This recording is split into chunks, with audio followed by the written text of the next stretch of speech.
Okay, let's check कि no contact situation में अगर आप हैं तो आपके पर्सन आपके बारे में क्या सोचते हैं. Let's check what he is thinking right now about you.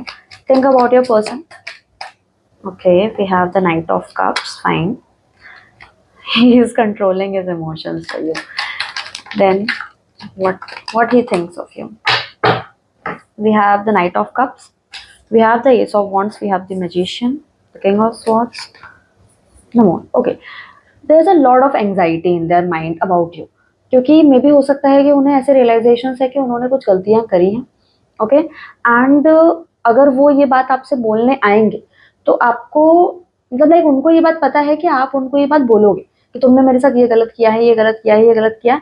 So I think he does not want the confrontation. उनको इस बात की एंग्जाइटी है कि अगर वो लौट कर गए तो उनको ये फेस करना पड़ेगा कि उन्होंने क्या गलत किया. ठीक है. How he sees you is someone जिसके साथ बहुत खुशी मिलती है. He wants to spend time with you.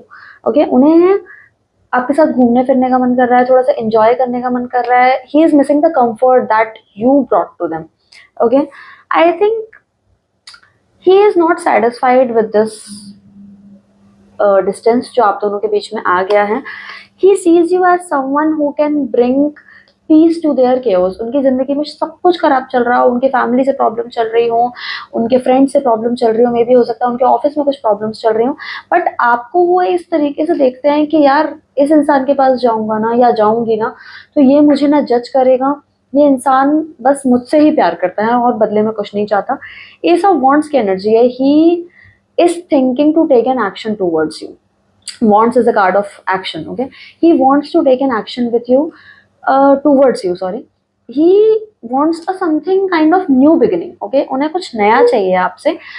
आपसे क्या मतलब इस रिश्ते से. And also he sees you king of swords. He sees you as someone who can balance things very nicely. हो सकता है कि आपके रिश्ते में कुछ ऐसी चीजें हों कि वो जिन परेशानियों में हो आप भी उन परेशानियों में हो, लेकिन आप जिस तरीके से इन चीजों को डील करते हैं वो डील नहीं कर पाते हैं. तो आई थिंक एक बहुत ही ज्यादा एडमायरेशन की एनर्जी है. And bottom of the deck is page of pentacles. Okay. I think उन्हें ऐसा लगता है कि आप जिस तरीके से अपने करियर में और लाइफ में सॉर्ट आउट हो वो इतने सॉर्टेड नहीं है. एडमिरेशन की एनर्जी है. नाइट ऑफ कप्स है. उनके इमोशंस बहुत ज्यादा है बट उन्होंने अपने इमोशंस को कंट्रोल में रख रखा है क्योंकि कहीं ना कहीं उन्हें ऐसा लगता है कि अगर वो वापस आएंगे तो कुछ रिस्पॉन्सिबिलिटीज आएंगी आप उनके ऊपर जो आप उनके ऊपर डालोगे. और आई थिंक आप डालोगे भी नहीं, एक बेसिक है जो आएगा, but he is not ready for this. Okay. बहुत ज्यादा एंग्जाइटी है उनके अंदर इस चीज को लेकर. That's it for today. Subscribe for more.